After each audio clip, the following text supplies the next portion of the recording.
Esta es una investigación que realicé junto a mi advisor de maestría en la USPQ, Ernesto Contreras, y también junto a una colaboración de profesores, Ernesto Fuenmayor y Ernesto Leal de la Universidad Central de Venezuela. Este trabajo de aquí representa una extensión al trabajo original, ¿sí? Porque en el trabajo de maestría lo único que hicimos es dar una nueva interpretación geométrica sobre unos invariantes de enlace que aparecen en esta teoría. ¿Ya? Y ahora lo que nosotros recientemente hemos hecho es calcular la diagramática de Feynman para poder construir estos invariantes. La charla viene del siguiente modo, ¿no? Entonces empezamos con la motivación, luego presentamos formalmente la teoría de Chern-Simons-Wong, luego definimos el espacio de ciclos y un convenio de suma generalizado de Einstein, procedemos a dar la interpretación geométrica de estos invariantes de nudo calculados anteriormente, luego realizamos algunas definiciones y convenciones para poder definir así las reglas de Feynman de esta teoría, seguimos con ejemplos, luego otras aplicaciones que también tienen esta teoría y terminamos con las conclusiones. Entonces, la motivación. Bueno, primero definimos que es una teoría topológica, ¿no? Aquella teoría que no depende del tensor métrico. Por ejemplo, en este caso la acción de Chern-Simons, ¿no? En 1980, Edward Witten descubre la relación entre teorías topológicas y los invariantes de nudo. Desde entonces han habido numerosos avances en los campos de la física y las matemáticas. Algunas aplicaciones, por ejemplo, de teorías topológicas, serían aplicaciones en materia condensada, donde se pueden describir estados del efecto del cuántico, también aplicaciones en computación cuántica, en Topological Quantum Computation, es un método que me sirve para hacer cálculos de computación cuántica, pero que me ayuda a corregir errores, ¿no? Es tolerante a errores.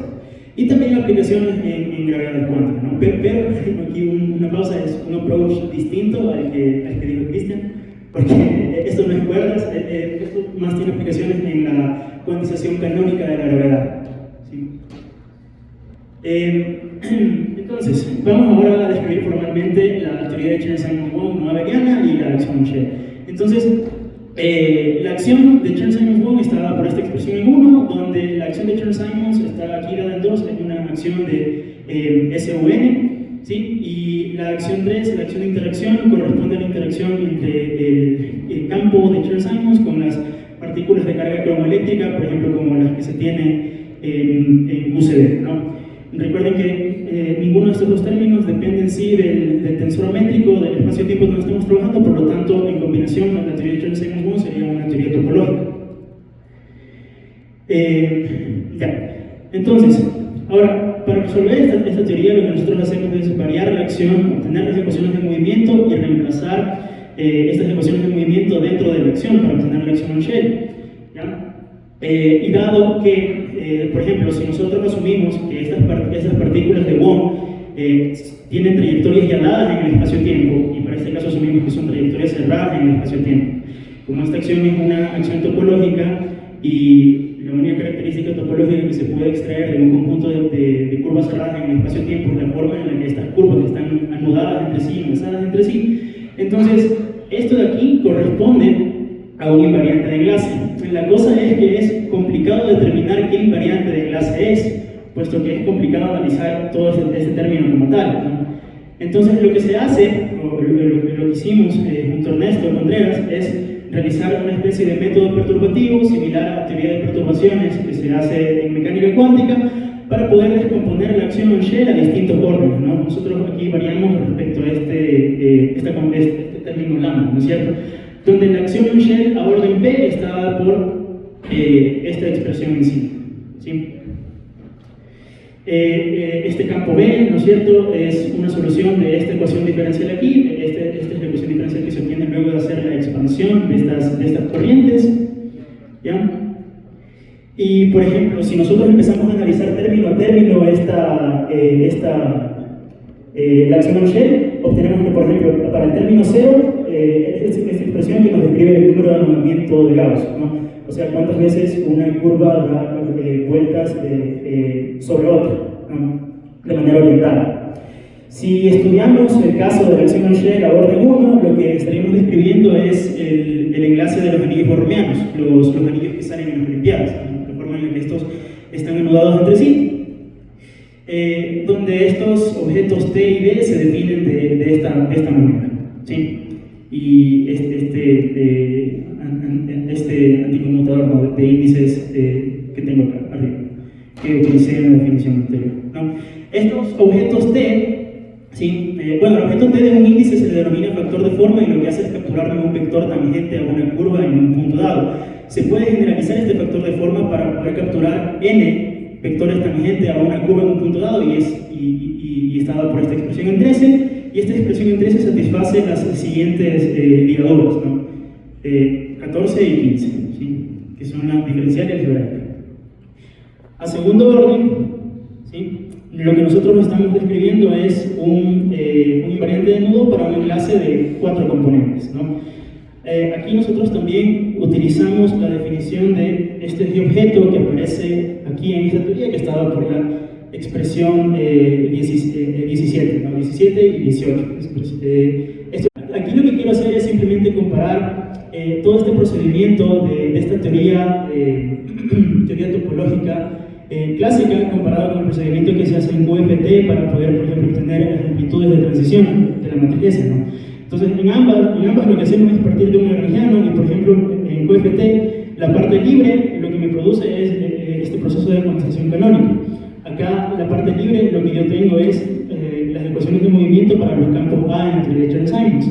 Mientras que en la parte de interacción en QFT me produce una expansión de Dyson para la matriz S, y acá en la parte de interacción en teoría de nudos me produce una expansión de Dyson para las corrientes I. Son análogas, de hecho tienen exactamente la misma forma. Luego lo que se hace, por ejemplo en QFT, es hacer una expansión de Wick, se infieren las reglas de Feynman y se calculan las amplitudes de transición, y acá lo que hacemos es una expansión de las ecuaciones de movimiento, esa ecuación diferencial feísima que vimos al inicio, y aquí vamos a inferir unas reglas de Feynman y calcular invariantes de clase a orden superior. Entonces, ahora voy a hablar acerca del espacio de ciclos y el convenio de suma generalizado de Einstein. Son herramientas que vamos a necesitar nosotros para poder entender geométricamente lo que significan estas expresiones que obtuvimos. Entonces, si por ejemplo considero una función tensorial que depende de índices continuos y índices discretos, yo la puedo escribir de esta forma compacta, ¿no?, donde asocio un índice discreto con uno continuo, ¿ya? Y entonces es posible establecer una especie de convención de Einstein generalizada en donde yo integro los índices continuos y sumo bajo los índices discretos, ¿no?, en esta notación de índices discretos continuos. Si por ejemplo tengo índices continuos que yo no quiero integrar, lo que hago simplemente es poner, y que se repitan, ¿no?, lo que hago simplemente es poner una rayita arriba, y eso significa que no estoy integrando respecto a Y. Aquí se ve que solo tengo respecto a X, ¿ya? Entonces, dado esto, como les había dicho, este objeto G lo que representa es una métrica para estos objetos de rango 1, ¿no? Y puedo escribir, por ejemplo, cosas conocidas utilizando esta nueva notación, ¿no? Por ejemplo, miren, si contraigo la métrica con este objeto, lo que tengo es este objeto, ¿no?, que son objetos que me aparecían en estas expresiones invariantes de nudo. La contracción de dos objetos con una métrica lo que me devuelve es el número de ordenamiento de Gauss. Asimismo, ¿no?, si yo tengo una corriente cualquiera, y la contraigo con este objeto, lo que hago es obtener este campo B, que era el campo que me aparecía en la acción de Chern-Simons, y así mismo si contraigo esta G de acá con este campo B, lo que voy a obtener la corriente, ¿no? Lo que me permite es bajar y subir índices, así mismo, como funciona el tensormente. ¿Ya? Entonces, utilizando esta notación de índices discretos continuos y el convenio de suma generalizado de Einstein, yo puedo escribir esta acción Shell a segundo orden de este modo, de una manera más compacta, donde únicamente depende de estos gestes, ¿sí? Y también podría utilizar las Ds si es que resuelvo todas las construcciones aquí. Entonces ahora vamos a ver la interpretación geométrica de estos invariantes de enlace. Hay dos tipos de interpretaciones geométricas. Antes de que empezáramos nosotros a trabajar junto a esto, solamente había una, que era esta de aquí, que se llama diagramática de haces. Prácticamente lo que hace aquí es una especie de análogo a las superficies de Seifert, que son las superficies que se utilizan para calcular invariantes de enlace, ¿sí?, en teoría de nudos. Entonces, por ejemplo, para empezar, partimos del número de ordenamiento de Gauss. Si nosotros consideramos esta función interna de aquí, este kernel, ¿sí?, el número de ordenamiento de Gauss, podemos ver que lo podemos escribir como en 28. si nosotros tomamos la divergencia de 28, obtenemos esta ecuación de aquí, 29. Miren que depende de la delta de Kronecker de xz. Perdón, la delta de Dirac. Luego, como ya les había dicho, definimos el factor de forma, que es simplemente un objeto que me permite tomar un vector tangente a una curva en un punto, y si nosotros también tomamos la divergencia de esto de aquí, ¿ya? Obtenemos una delta de Dirac. Eso nos quiere decir que el kernel de Gauss y este factor de forma, ¿ya? Están relacionados entre sí, en realidad por el rotacional de una función vectorial. Lo cual nos permite hacer este cambio. Este cambio se lo puede hacer porque, aparte de eso, la teoría de Chern-Simons es una teoría invariante de calibre, ¿sí? Entonces ese término adicional que se tiene simplemente se cancela cuando yo calculo esta exponencial. Y así podemos escribir el número de movimiento de Gauss de esta forma de aquí, ¿no? Y aquí lo que obtenemos, ¿no es cierto?, al reemplazar por este factor de forma, si se dan cuenta, es un conjunto de curvas infinitas, que son estas gammas y, que empiezan en algún punto en el infinito y terminan en un punto y en esta curva azul, ¿no? Miren que depende de esto de aquí. Entonces yo puedo escribir estos invariantes de nudo en la forma siguiente, ¿no? Si es que, por ejemplo, lo que esto me está diciendo es que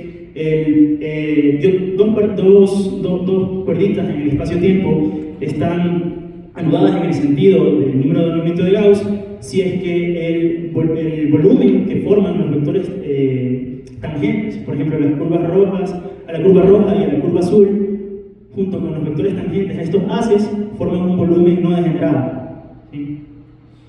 Entonces, por ejemplo, aquí forma un volumen no degenerado, pero aquí forma un volumen degenerado. Miren que tengo signos opuestos, uno positivo o uno negativo en estas intersecciones.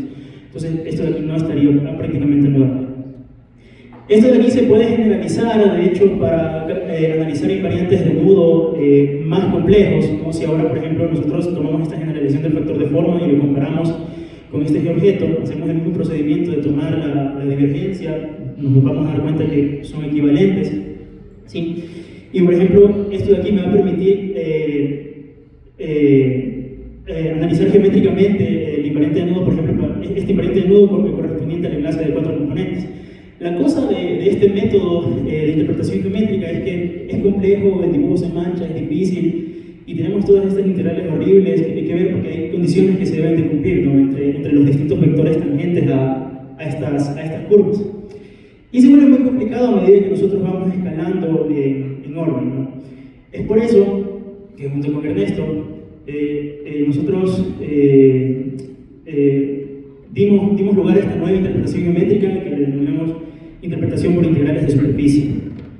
Y básicamente, con esta interpretación de integrales de superficie es con lo cual nosotros construimos esta diagramática de Feynman para esta teoría. Entonces, asimismo, partimos del caso más sencillo, que es para el número de movimiento de Gauss, y nosotros vamos transformando la ecuación hasta que tenemos esto de aquí, ¿sí? Luego, si nosotros utilizamos el teorema de Stokes, aquí, nosotros podemos reemplazar, ¿no es cierto?, esta integral de caminos por esta integral de superficie en esa ecuación, ¿no? Entonces, miren, que aquí lo que tendría es lo siguiente, ¿no? Miren, yo tendría la superficie encerrada por la curva azul, que es toda esta superficie de aquí sombreada, ¿no? Y tendría también esta curva roja, ¿no? Lo que aquí me está diciendo, o cómo está calculando este número de movimiento de Gauss, es que me dice el producto punto entre el vector tangente a la curva roja con el vector normal de la superficie azul, ¿sí?, son distintos de 90 grados, ¿sí? O sea, existe el número de movimiento de Gauss siempre y cuando este producto punto sea distinto de cero, ¿no es cierto? Los vectores no son perpendiculares, ¿ya? Entonces, eso me detecta el número de movimiento de Gauss. Y así, esto de aquí, esta integral de superficie, nosotros la podemos generalizar para otros invariantes de nudo más complejos, ¿ya?, haciendo el mismo procedimiento. Nos podemos dar cuenta que esta integral de superficie de aquí puede ser reemplazada por este D objeto de aquí que aparece en los invariantes de nudo, igualmente porque difieren del rotacional de una función vectorial, como esta teoría es invariante de calibre, entonces simplemente se va y no va a depender de esto de aquí al final. Entonces, por ejemplo, esto ya nos permite tener un dibujo un poco más limpio acerca de cómo se están comportando o cómo están interactuando estas curvas en el espacio. Por ejemplo, para un invariante de nudo, para un enlace de 4 componentes, tenemos simplemente estas integrales, ¿no? Y aquí lo que hacemos simplemente es comparar o ver la forma en la que tomamos el producto punto entre los vectores tangentes a las curvas y los vectores normales a las superficies de esas curvas, ¿no? Si vemos que se cumplen esas condiciones en estas integrales, nosotros podemos asegurar que es un invariante de nudo que está descrito para esta configuración. ¿Sí? Entonces aquí tenemos esta primera configuración, aquí tenemos otra configuración, ¿ya? Acá tenemos otra configuración, por ejemplo, en este es interesante, ¿no? Porque miren, aquí hay unos haces morados, ¿no es cierto?, que vienen desde el infinito, chocan hasta aquí, y se supone que el volumen que se debe formar entre estos haces degenerados y, por ejemplo, este vector tangente a la superficie azul, perdón, a la curva azul y el vector tangente a la curva roja debe ser no degenerado, ¿no? Entonces tengo esta condición y, por ejemplo, acá también tengo una condición de corte, ¿no? de la curva roja con la curva negra. Por aquí hay contracciones de índices, de hecho aquí está mu1 y aquí está mu1. Y también de la curva azul con la curva amarilla, ¿no? Aquí está mu2 y aquí tenemos mu2, de que se cortan en un puntito. Entonces estas integrales nos están diciendo cómo están anudadas estas curvas en el espacio-tiempo. ¿Sí? Acá tenemos otra, que esta es una de las más interesantes. Por ejemplo, esta curva azul, miren cómo va intersecando con cada una de las superficies, porque tenemos distintos productos puntos con los vectores normales a las superficies de la amarilla, la roja y la negra, ¿no? Como esto es una integral de línea cerrada, debemos regresar al mismo punto. Entonces aquí es donde surge esta idea de la diagramática de Feynman, ¿no? Porque si vemos aquí hay una especie de patrón, de hecho por eso puse las integrales con colores, ¿no? Cada integral representa una curva o una superficie que justamente van a ser los objetos de interacción en esta teoría, como vamos a ver más adelante. Entonces empezamos con las definiciones y convenciones para esta teoría. Entonces defino lo que es un corto orientado, entonces aquí simplemente digo que el vector tangente de una curva y el vector normal a la superficie cerrada por la otra curva gamma j forman un ángulo distinto de 90 grados, es decir, el producto punto entre ambos vectores es distinto de cero, ¿no? Entonces hay dos tipos de corte. Por ejemplo, yo de este modo lo defino como un corte positivo, de este otro modo lo defino un corte negativo, ¿sí? Luego, por ejemplo, podría tener una suma de cortes, ¿sí? Si, por ejemplo, yo contraigo esto con esto, ¿ya? Que sería un objeto de un índice, ¿sí? Que esto me trae un vector tangente a la curva gamma i, y este es un de objeto de la curva gamma j, que es el vector normal de la superficie. Entonces, si yo hago esta contracción utilizando el convenio de suma generalizada de Einstein, etc., lo que yo puedo calcular es el número de cortes que yo hago de una sobre otra. Entonces, miren, aquí tengo uno negativo, uno positivo y uno negativo. Este son un par de curvas con un número de movimiento de Gauss menos 1, ¿no? Dado esa suma de cortes anteriores. Así yo también puedo hacer una suma de múltiples cortes, ¿no? Si yo, por ejemplo, utilizo la definición de estos objetos de varios índices, lo que hace, como había dicho al inicio, es capturarme vectores tangentes a una curva en distintos puntos con los vectores normales de las superficies de distintas curvas, ¿sí? Entonces, por ejemplo, lo que yo tendría es lo siguiente, ¿no? Si yo expando la integral y me pongo a analizar término a término, lo que yo estoy viendo aquí al hacer este integral de caminos es que esta curvita roja, perdón, no creo que se vea muy bien, pero esta curvita roja lo que hace es intersecar con la superficie amarilla, intersecar con la superficie verde, intersecar con la superficie azul, ¿sí? Y así sucesivamente, ¿ya? Entonces, a partir de este punto nosotros ya nos podemos dar cuenta del primer tipo de interacción que hay para esta teoría, ¿no? El primer tipo de interacción serían los cortes, en donde yo básicamente para poder realizarlo de una forma más tangible puedo identificar a estos T objetos como si fuesen hilos, porque básicamente esos son lo que me describe es una curvita en el espacio, y estos T objetos como si fuesen una tela. Entonces lo que me permite hacer este tipo de diagramática es simplemente decir cómo estos hilos van cosiendo a través de estas telas.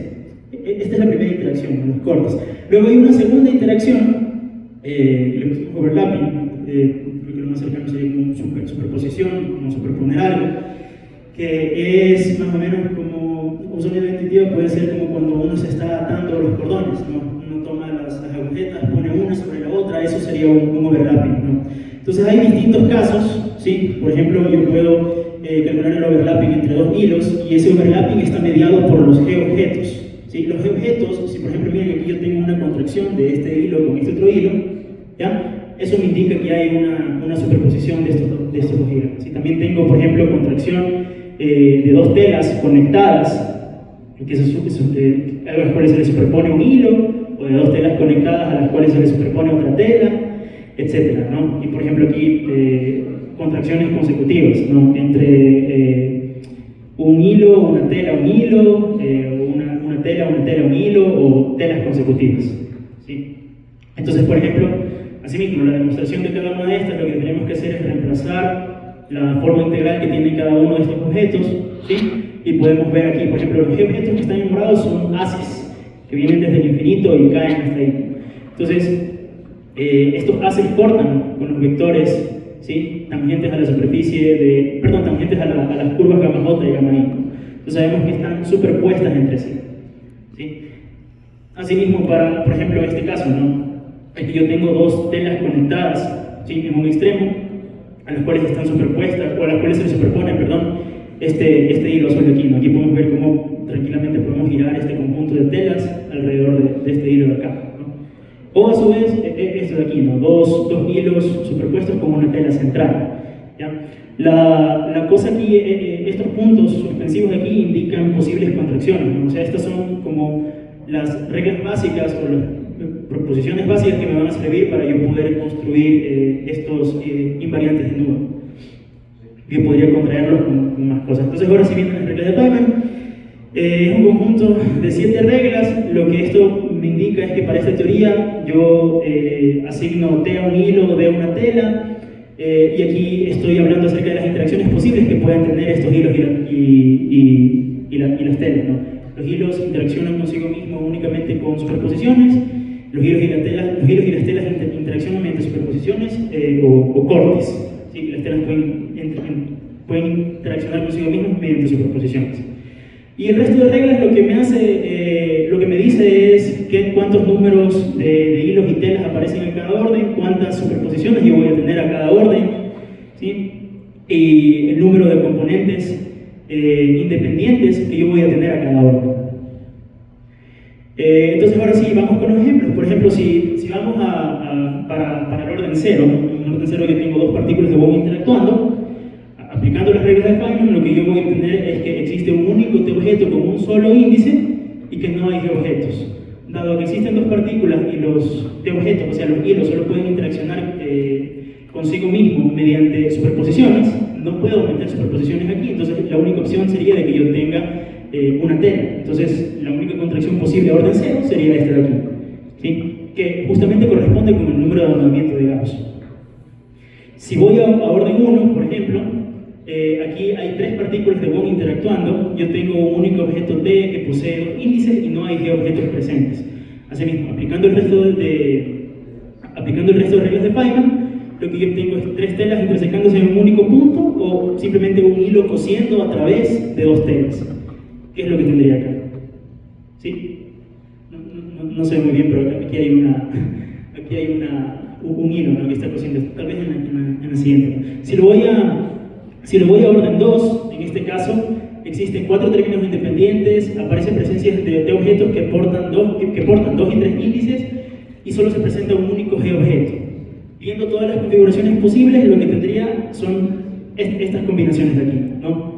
¿Ya? Y cada uno, por ejemplo, si miramos este de aquí, que son el tipo de combinaciones que más me gustan, porque justamente aquí es donde se ve esta idea de coser un hilo con una tela, yo tendría este hilo azul que cose a través de la tela amarilla, roja y negra, ¿no? Que justamente es esta configuración de aquí.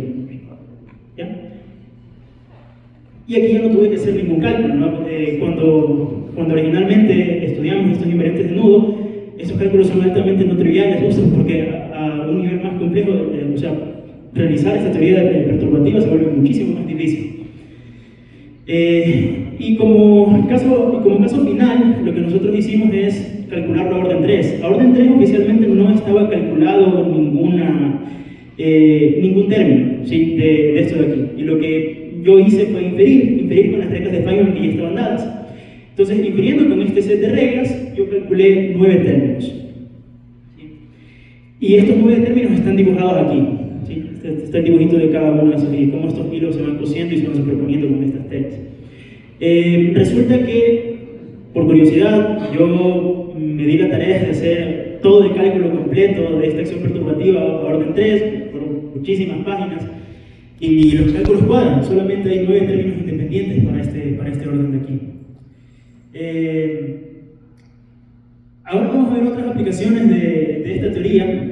Otras aplicaciones de esta teoría, por ejemplo, vamos a ver qué pasa si es que yo degenero las cuerdas, degenero estos hilos. Por ejemplo, si yo tomo la acción a orden 2, que es la del enlace de 4 componentes, e identifico este coeficiente que tienen las corrientes y esta función que tienen los invariantes de enlace, ¿no? Que son los T, los Gs y las Ds, yo puedo escribir la acción a orden 2 de esta forma. Por ejemplo, si yo degenero y lo pongo para 2 partículas, elimino términos semejantes, y obtengo ahora estos 6 términos de aquí, esto de aquí. Lo que yo quisiera describir es un invariante de enlace para 2 partículas distinto al número de denodamiento de Gauss. ¿Sí? Entonces vamos a analizar término por término. Por ejemplo, si yo analizo el primer y el tercer término, porque el segundo y el cuarto son análogos a esos de aquí, solamente lo que hacen es cambiar las etiquetas de las curvas, yo me doy cuenta que la configuración que tendría es esta de aquí. Tendría 2 telas atadas a los extremos, las cuales están anudadas sobre sí mismas. ¿Sí? Entonces, desanudando esto de aquí, lo que yo tendría es esta configuración en B, ¿sí? Y asimismo, quitando esto de aquí, ¿sí? Porque estas cosas pueden, o sea, las superficies en sí no son físicas en la teoría, en realidad lo que es físico en la teoría son solamente las trayectorias. Entonces yo podría quitar esto de aquí y simplemente tener esta configuración que es el nudo trivial. Como estamos tratando de describir un nudo que sea distinto al número de movimiento de Gauss y distinto al trivial, entonces esto de aquí no contribuye. Analizando el quinto término, ¿sí? Nos damos cuenta, por ejemplo, escribiendo de esta manera, que por ejemplo esto en orden, ¿no? Este hilo azul corta la superficie roja aquí en 1, luego se superpone con el hilo rojo, ¿sí? Se superpone con este hilo rojo de aquí, y luego este hilo rojo lo que hace es cortar a la superficie azul aquí en 3. Como estas dos son integrales de líneas cerradas, lo que hago es regresar a sí mismo al revés y llego al punto de origen. Ahora aquí hay un problema, este término de aquí no puede escribir esta configuración del link de Whitehead, porque el link de Whitehead tiene una autointersección consigo mismo. Para eso se necesita este otro término de acá. Este término de acá, por ejemplo, me describe cómo este hilo azul corta aquí a la superficie roja, luego se superpone consigo mismo. Aquí está este término de autointeracción, sería una superposición de este hilo azul consigo mismo, y luego corta otra vez la superficie roja y ahí se cierra, ¿no? Entonces, estos dos en conjunto describen esta configuración para el link de Whitehead. Estos dos de acá son simplemente volteadas las etiquetas, ¿no? Y por último, el sexto término me da la segunda configuración del link de Whitehead, en donde yo simplemente tengo un solo hilo rojo que corta esta superficie general, ¿no? Entonces viene este hilo rojo, corta la superficie azul, luego corta la superficie roja, y luego corta la superficie azul otra vez, y cierra la integral. ¿Ya? Y este otro término simplemente corresponde al mismo caso, pero degenerado, ¿no? Cuando la azul es roja, viceversa. Listo, eso sería todo. Ahora las conclusiones. Bueno, se estableció una analogía precisa entre la expansión perturbativa de la teoría de Chern-Simons y la teoría de perturbaciones. Esta analogía introdujo un formalismo de corte y superposiciones, donde los objetos fundamentales son hilos y telas. Este formalismo permitió formular reglas tipo Feynman para calcular invariantes de enlace de orden superior. Se demostró que el término orden P de la acción de Chern-Simons-Wong es un invariante para un enlace browniano de P con 2 componentes. Se desarrolló una diagramática al estilo Feynman para la teoría de Chern-Simons-Wong y se calcularon explícitamente los términos a tercer orden, que era lo que no se había hecho antes, ¿no? Luego, estos resultados diagramáticos fueron verificados mediante un cálculo explícito en perfecto acuerdo con la teoría propuesta aquí. Y como aplicación final, se relacionó este término con el segundo orden el término de segundo orden con el enlace de Whitehead, abriendo nuevas direcciones para poder describir, por ejemplo, con este set de reglas, enlaces degenerados o incluso nudos enmarcados. Con el inglés es frame nodes, no desconozco si la traducción está bien hecha, no sé cómo, no sé si será correcto esto de aquí. Pero es un nudo solo, ¿no? Frame nodes en inglés. Listo, esta es la bibliografía del trabajo. Muchas gracias.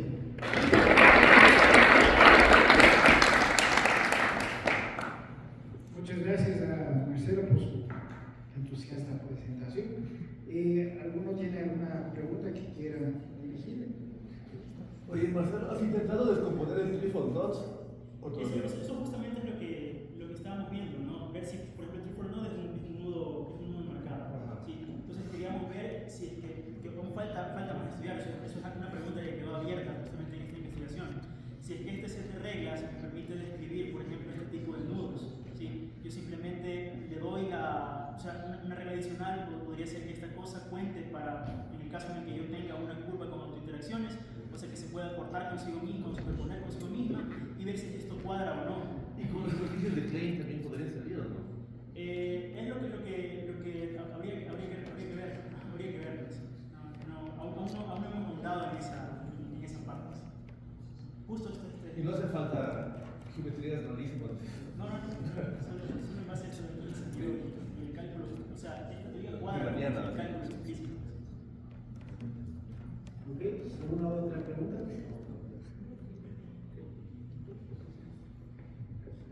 ¿Qué es la interacción entre, las intersecciones entre nodos representan interacción?